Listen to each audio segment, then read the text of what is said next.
Bismillahirrahmanirrahim. Assalamualaikum warahmatullahi wabarakatuh. Perkenalkan, nama saya Suci Ramadhani. Saya selaku moderator dari kelompok 5. Adapun anggota dari kelompok 5 terdiri dari Nur Humairah, Syamsiah, dan Musdalifah.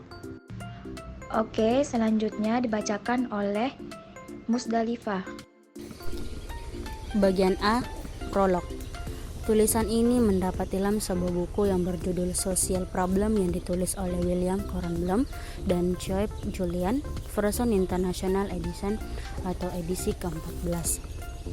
Bahasa USA 2012 khusus Chapter Global Market and Corporate Power semula merupakan tugas dari Profesor Dr. Bonaventure Ngaraula, MS pada mata kuliah Seminar Isu-isu Sosial Politik. Ketika penulis kuliah S3 Ilmu Sosial Pasca Sarjana Anmar Malang. Bagian B, Indikator Perdagangan. Menurut Badan Pusat Statistik atau BPS, neraca perdagangan Indonesia cenderung mengalami surplus sejak tahun 2015.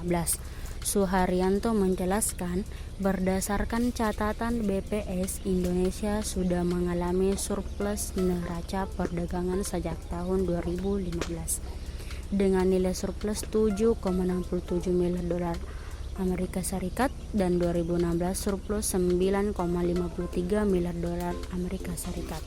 Secara kumulatif, nilai ekspor tahunan Indonesia pada 2017 mencapai 168,73 miliar dolar Amerika Serikat atau meningkat 16,22% dibanding tahun 2016. Sedangkan nilai impor tahun 2017 mencapai 156,893 miliar dolar Amerika Serikat atau meningkat 15,66% dibandingkan dengan tahun 2016. Selanjutnya dibacakan oleh Syamsiah.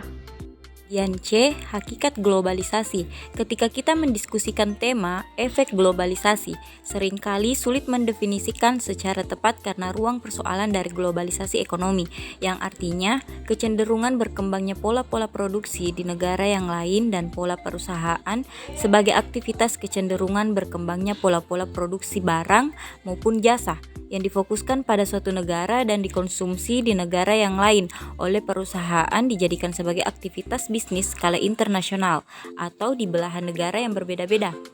Selanjutnya bagian D, yaitu multinational corporation.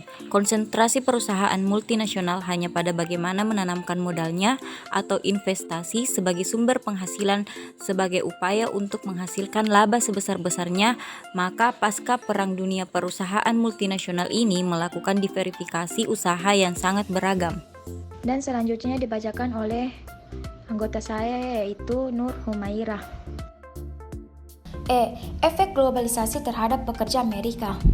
1. Berkurangnya angka tenaga kerja yang memiliki kekuatan di pasar kerja. Tenaga-tenaga manajer didatangkan dari pusat dan kepemimpinan mereka menjadi oligopolis atau ditentukan oleh segelintir orang pemilik perusahaan tersebut.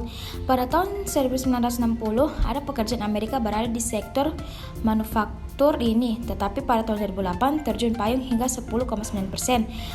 2. Problem berikutnya adalah ketika pada tahun 1960-an basic pekerjaan jalur terlanjur masuk ke sektor manufaktur dan kemudian mengikuti arus pengembangan yakni sektor service and retail, manajemen bisnis dan finansial. Sekarang mulai merasakan ketika pekerjaan di sektor pertanian tinggal 2,2% saja. Sekarang ini tenaga kerja sektor jasa atau 17%, manajer bisnis dan finansial 18%. Bagian F, review problem pasar bebas. Globalisasi merupakan dominasi Amerika Serikat. Globalisasi dengan pasar bebasnya itu menjadi wujud dominasi dari luar. Sesuai istilah Nixon, Arif Budiman mengutip Raul Prebis, seorang ahli ekonomi liberal yang menulis teori pembagian kerja secara internasional yang didasarkan pada teori keunggulan komparatif di mana negara-negara di dunia melakukan spesialisasi produksinya. Oleh karena itu, adanya kesepakatan-kesepakatan yang dihasilkan pada peraturan Uruguay dari Guide Dan terbentuknya WTO pada tahun 1995 dirayakan dengan sukacita oleh perusahaan-perusahaan raksasa, sebab WTO sebagai penggerak perdagangan bebas telah menciptakan suatu kondisi di mana TNCAS dan bank dapat memindahkan modal, teknologi, barang, dan jasa secara bebas ke negara manapun dunia tanpa terhalang oleh regulasi negara tersebut. G. Eroni negeri agraris. Greg Seotomo menyatakan bahwa petani Indonesia adalah manusia yang selalu kalah. Pertama, kekalahan yang datang dari alam. Tetapi hal ini dapat dipahami bahwa karena ketergantungan petani pada alam sebenarnya menciptakan ancaman di dalam dirinya sendiri. Kedua, terbentuknya masyarakat dan lembaga beserta sistem kekuasaan politik yang ada di dalamnya. Ketiga, ilmu pengetahuan dan teknologi berubah menjadi bentuk-bentuk dominasi baru yang tidak kurang menindas.